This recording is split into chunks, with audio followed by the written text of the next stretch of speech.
श्री गणेशाय नमः। ओम गंगणपतये नमः। वक्रतुंड महाकाय सूर्यकोटि समप्रभा निर्विघ्नं कुरु मे देवा सर्वकार्येषु सर्वदा। गजाननं भूतगणादिसेवितं कपितजम्बूफलचारुभक्षणम् उमासुतं शोकविनाशकारकं नमामि विघ्नेश्वर पादपङ्कजम्। ॐ या कुन्देन्दुतुषारहारधवला या शुभ्रवस्त्रावृता या वीणावरदण्डमण्डितकरा या श्वेतपद्मासना या ब्रह्माच्युतशङ्कर प्रभृतिभिः दैवैः सदा वन्दिता सा मां पातु सरस्वती भगवती निशेषजाड्यापहा। वसुदेवसुतं देवं कंसं चारूरमर्दनं देवकी परमानन्दनं कृष्णं वन्दे जगद्गुरुम्। ॐ क्लीं कृष्णाय वासुदेवाय हरे परमात्मने प्रणतक्लेशनाशाय श्रीगोविन्दाय नमो नमः। लोकाभिरामं रणरङ्गधीरं राजीवनेत्रं रघुवंशनाथं वासुदेवसुतं देवं कंसं चारूरमर्दनं देवकी परमानन्दनं कृष्णं वन्दे जगद्गुरुम्। मनोजवं मारुततुल्यवेगं जितेन्द्रियं बुद्धिमतां वरिष्ठं वातात्मजं वानरयूथमुख्यं श्रीरामदूतं शरणं प्रपद्ये। बोलिए सियावर रामचंद्र भगवान की जय। श्री बालकृष्ण लाल की जय। श्री सद्गुरुदेव की जय। ओम नमः पार्वती पतये हर हर महादेव हर। जय जय श्री राधे जय जय श्री राधे श्याम। मुरलीधरा मनमोहना हे नंद नंदना श्री राधे माधवा। आइए हम लोग भागवत महापुराण का श्रवण करते हैं। चतुर्थ स्कंद का 8वां अध्याय में प्रवेश करते हैं। बोलिए श्री कृष्ण भगवान की जय। श्री राधे कृष्ण की जय। हर हर महादेव। बाबा विश्वनाथ जी, अन्नपूर्णा माई, गंगा माँ, काल भैरव, बटुक भैरव बाबा, संकट मोचन संकट धन हनुमान जी, दुर्गा माता की जय। जय जय बाबा विश्वनाथ जी। आप सभी लोग अपना अपना स्थान ग्रहण करें। प्रभु आपकी शरण में है, भगवान कृपा करें प्रभु।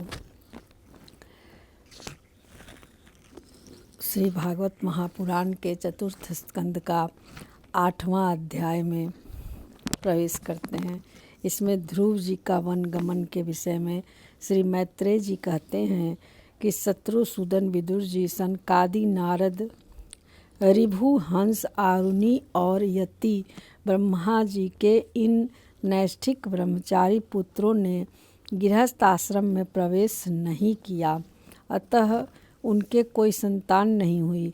अधर्म भी ब्रह्मा जी का ही पुत्र था। उसकी पत्नी का नाम था मृषा। उसके दम्भ नामक पुत्र और माया नाम की कन्या हुई। उन दोनों को निरति ले गया क्योंकि उसके कोई संतान न थी। दम्भ और माया से लोभ और निकृति सठता का जन्म हुआ। उनसे क्रोध और हिंसा तथा उनसे कली, कलह और उसकी बहन दुरुक्ति गाली उत्पन्न हुई। दुरुक्ति मतलब गाली उत्पन्न हुई। माने ये सब ब्रह्मा जी के संतान हैं। साधु शिरोमणि फिर माने दम्भ जो है, माया, लोभ से निकृति और सठता का जन्म हुआ। उनसे क्रोध और हिंसा तथा उनसे कली और कलह और उसकी बहन दुरुक्ति गाली का उत्पन्न हुआ। साधु शिरोमणि फिर दुरुक्ति से कली के भय और मृत्यु को उत्पन्न किया तथा उसको उत्पन्न किया,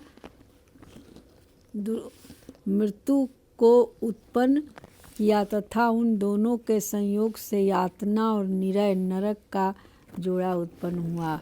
निष्पाप विदुर जी, इस प्रकार मैंने संक्षेप में तुम्हें प्रलय का कारण रूप यह अधर्म का वंश सुनाया। यह अधर्म का त्याग कराकर पुण्य संपादन में हेतु बनता है। अतएव इसका वर्णन तीन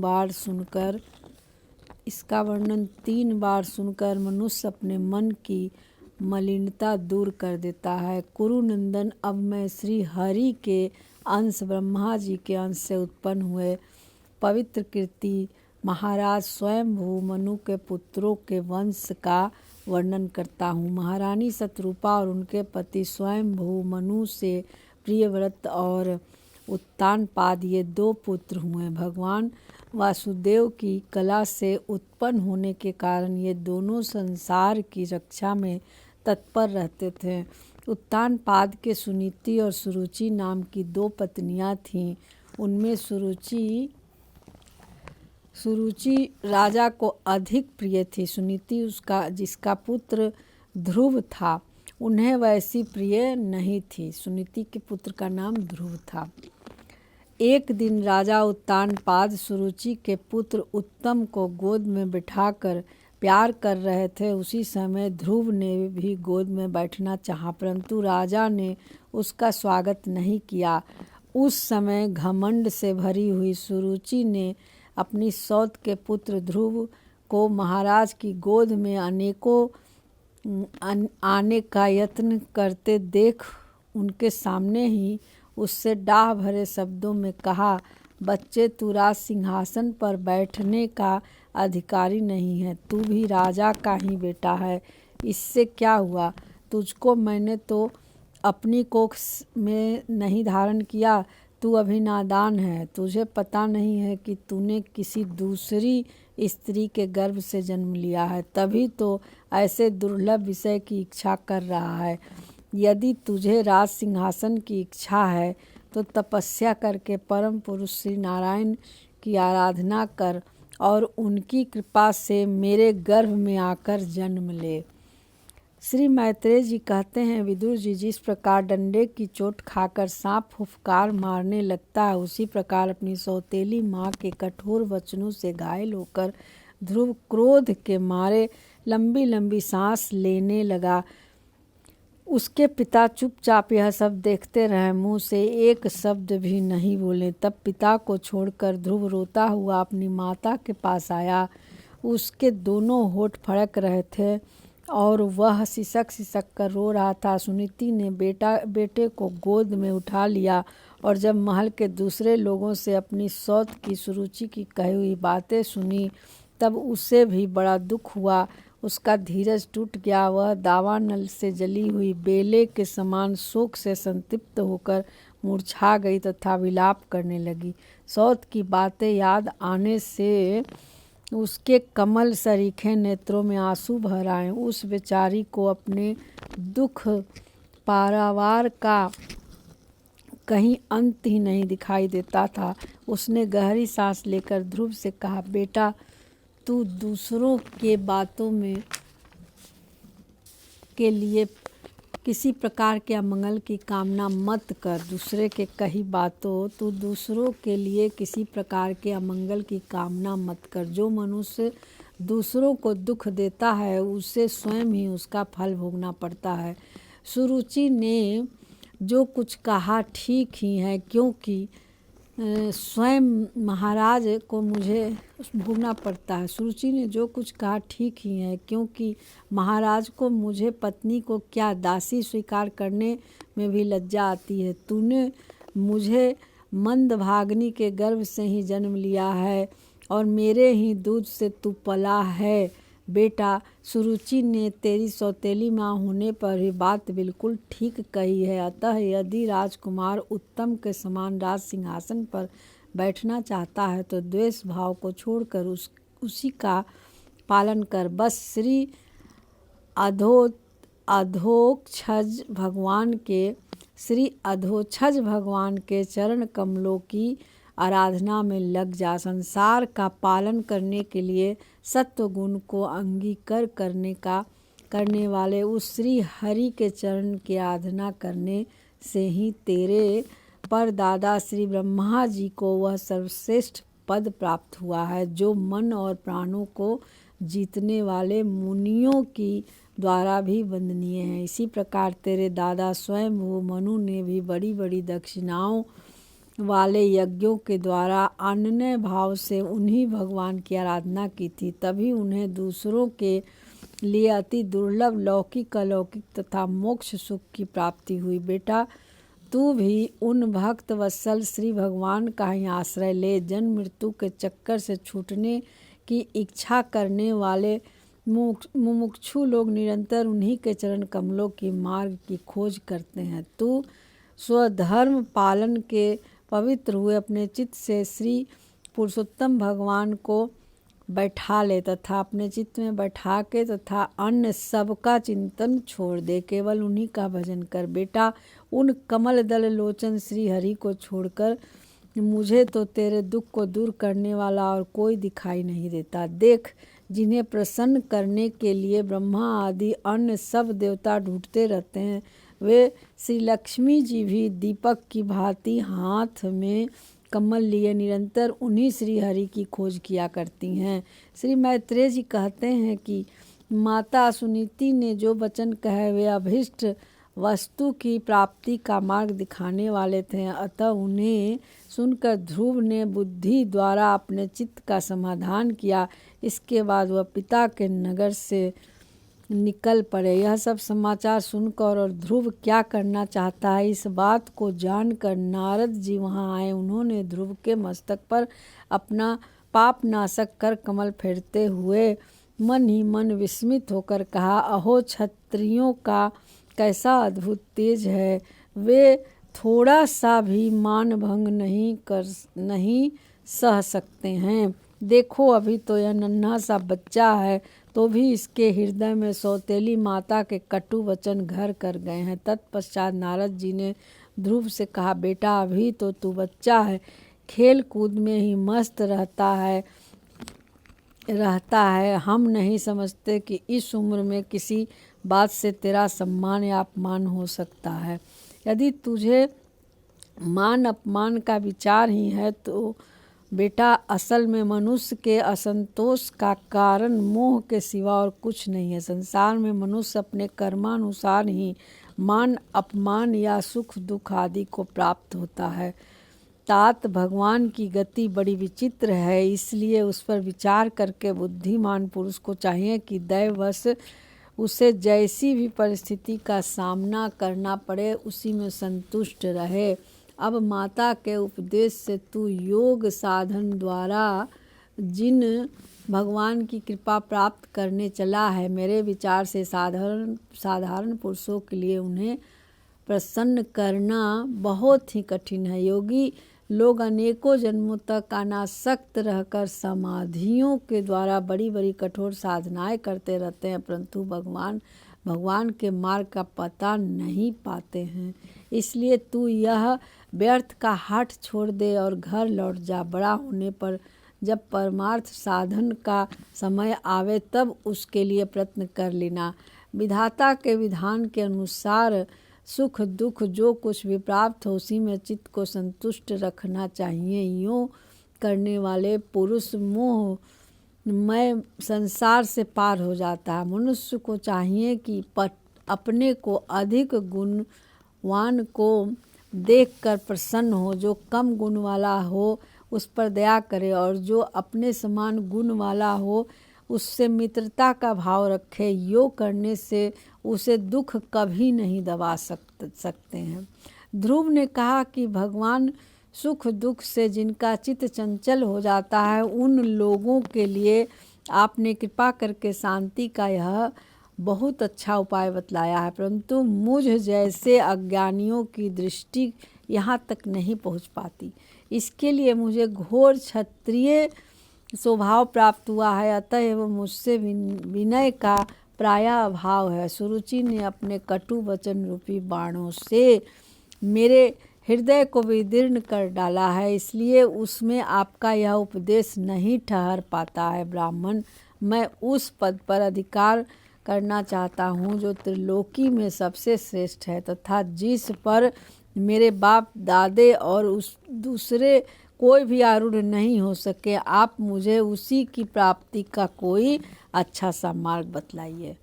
ये ध्रुव जी कहते हैं, इतने छोटे से बच्चे हैं। आप भगवान ब्रह्मा जी के पुत्र हैं और संसार के कल्याण के लिए ही वीणा बजाते हैं, सूर्य की भांति त्रिलोकी में विचरा करते हैं।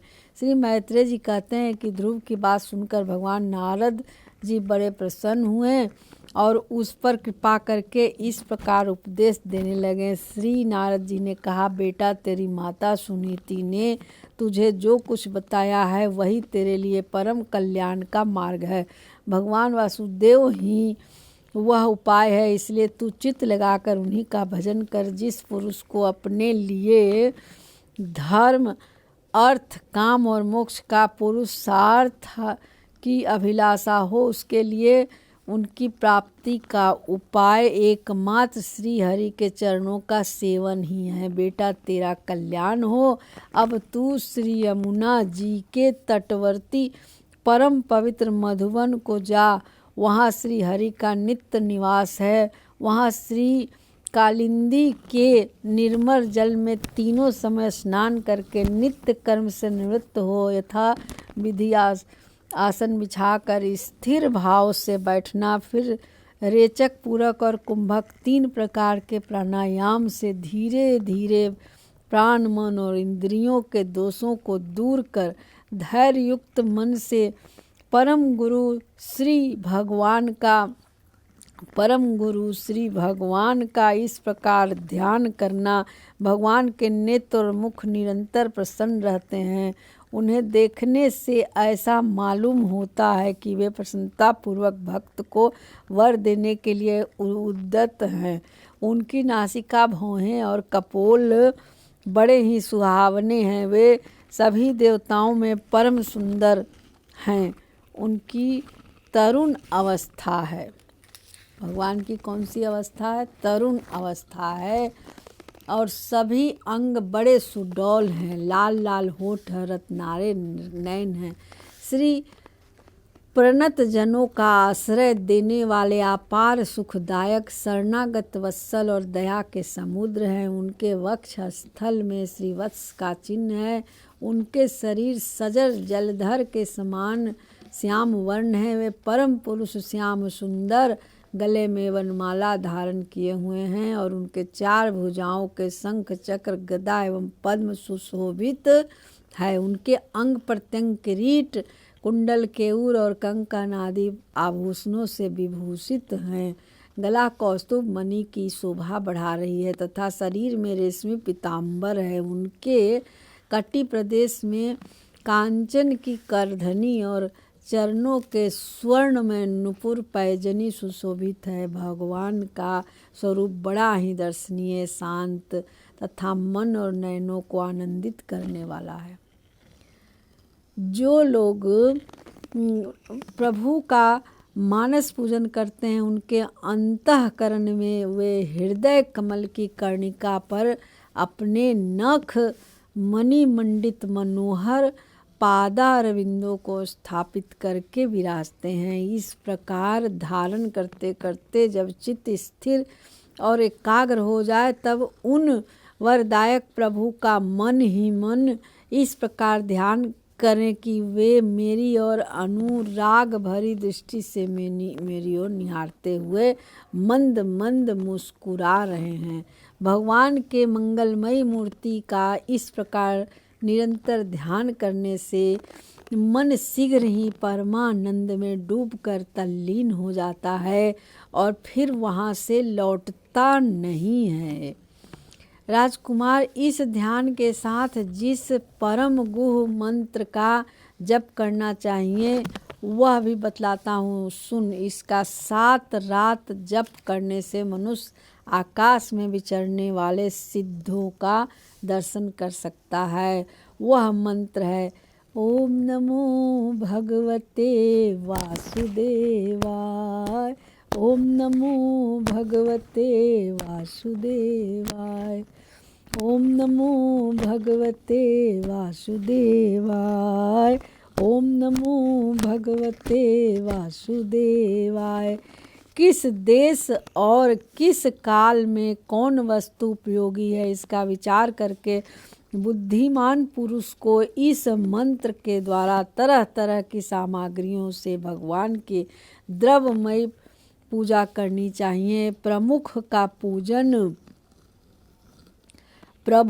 पूजन विशुद्ध जल, पुष्प, माला, जंगली मूल और फल आदि पूजा में विहित दुर्वादि अंकुर, वन में ही प्राप्त होने वाले वलकल वस्त्र और उनकी प्रेयसी तुलसी से करना चाहिए। यदि शिला आदि की मूर्ति मिल जाए तो उसमें नहीं तो पृथ्वी या जल आदि में ही भगवान की पूजा करें। सर्वदा संयत चित्त, मननशील, शांत और मौन रहें तथा जंगली फल फूल मूल आदि का परिमित आहार करें। इसके सिवा पुण्य कीर्ति श्री हरि अपने अनिवार्चनीय माया के द्वारा अपनी ही इच्छा से अवतार लेकर जो मनोहर चरित्र करने वाले हैं उनका मन ही मन चिंतन करता रहे। प्रभु की पूजा के लिए जिन जिन उपचारों का विधान किया गया है उन्हें मंत्र मूर्ति श्री हरि को 12 अक्षर मंत्र के द्वारा ही अर्पण करें। इस प्रकार जब हृदय स्थित हरि का मन, वाणी और शरीर से भक्ति पूर्वक पूजन किया जाता है तब वे निश्चल भाव से भली भांति भजन करने वाले अपने भक्तों के भाव को बढ़ा देते हैं और उन्हें उनकी इच्छा के अनुसार धर्म, अर्थ, काम, मोक्ष अथवा मोक्ष का कल्याण रूप प्रदान करते हैं। यदि उपासक को इंद्रिय संबंधी भोगों में वैराग हो गया है तो वह मोक्ष प्राप्ति के लिए अत्यंत भक्ति पूर्वक और अविच्छिन्न भाव से, अवांछित भाव से भगवान का भजन करें। श्री कृष्ण गोविंद हरे मुरारे, हे नाथ नारायण वासुदेव। ओम नमो भगवते वासुदेवाय। श्री नारद जी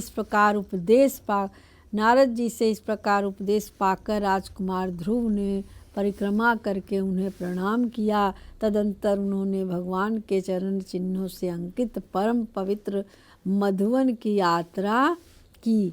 ध्रुव के तपोवन की ओर चले जाने पर नारद जी महाराज उत्तानपाद के महल में पहुँचे। राजा ने उनकी यथा योग्य उपचारों से पूजा की। तब उन्होंने आराम से आसन पर बैठकर राजा से पूछा कि श्री नारद जी ने कहा, राजन तुम्हारा मुख सूखा हुआ है, तुम बड़ी देर से किस सोच विचार में पड़े हो? तुम्हारे धर्म, अर्थ और काम में किसी में कोई कमी तो नहीं आ गई है? राजा ने कहा, ब्राह्मण मैं बड़ा ही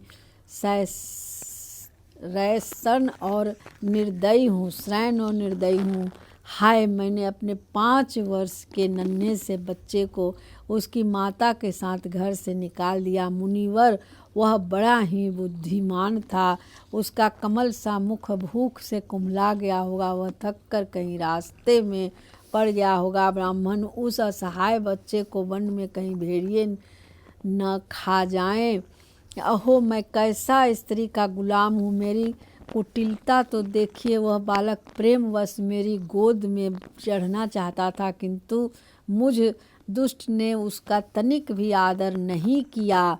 श्री नारद जी ने कहा, भगवान तुम अपने बालक की चिंता मत करो, उसके रक्षक भगवान हैं। तुम्हें अपने प्रभाव का पता नहीं है।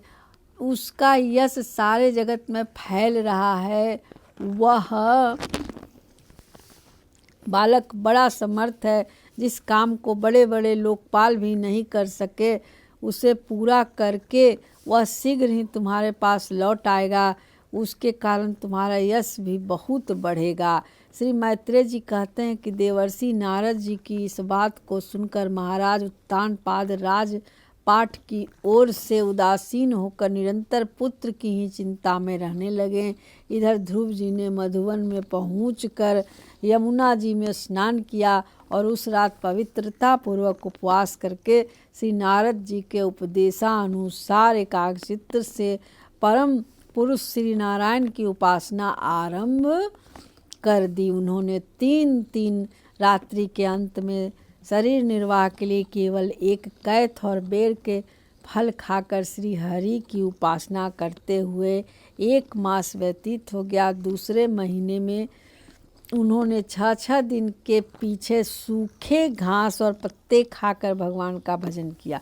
तीसरा महीना 9 दिन पर केवल जल पीकर समाधियों के द्वारा श्री हरि की आराधना करते हुए बिताया। चौथे महीने में उन्होंने श्वास को जीत कर 12 दिन के लिए केवल वायु पीकर ध्यान योग द्वारा भगवान की आराधना की। 5वां मास लगने पर राजकुमार ध्रुव श्वास को जीतकर परम ब्रह्म चिंतन करते हुए एक पैर से खंभे के समान निश्चल भाव से खड़े हो गए। उस समय उन्होंने शब्द आदि विषय और इंद्रियां के नियामक अपने मन को सब ओर से खींच लिया तथा हृदय स्थित हरि के स्वरूप का चिंतन करते हुए चित्त को किसी दूसरी ओर न जाने दिया।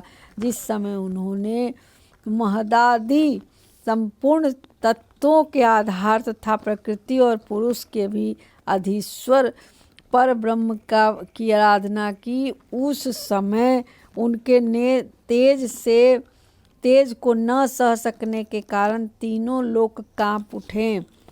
जब राजकुमार ध्रुव एक पैर से खड़े हुए तब उनके अंगूठे से दबकर आधी पृथ्वी इस प्रकार झुक गई जैसे किसी गजराज के चलने से चढ़ जाने पर नाव पद पद पर दाईं बाईं और डगमगाने लगती है। ध्रुव जी अपने इंद्रिय द्वारा तथा प्राणों को रोककर अन्य बुद्धि से विश्वात्मा श्री हरि का ध्यान करने लगे। इस प्रकार उनकी समिष्ट प्राण से अभिन्नता हो जाने के कारण सभी जीवों का श्वास प्रश्वास रुक गया। इससे समस्त लोक और लोकपालों को बड़ी पीड़ा हुई और वे सब घबराकर श्री हरि के शरण में गए। और देवताओं ने कहा कि भगवान समस्त स्थावर जंगम जीवों के शरीरों का प्राण एक साथ ही रुक गया है। ऐसा तो हमने पहले कभी अनुभव ही नहीं किया। आप शरणागतों की रक्षा करने वाले हैं। अपनी शरण में आए हुए हम लोगों को इस दुख से छुड़ाइए। श्री भगवान ने कहा कि देवताओं, तुम डरो मत। उत्तानपाद के पुत्र ध्रुव ने अपने चित्त को मुझ विश्वात्मा में लीन कर दिया है। इस समय मेरे साथ उसकी अभेद धारणा सिद्ध हो गई है।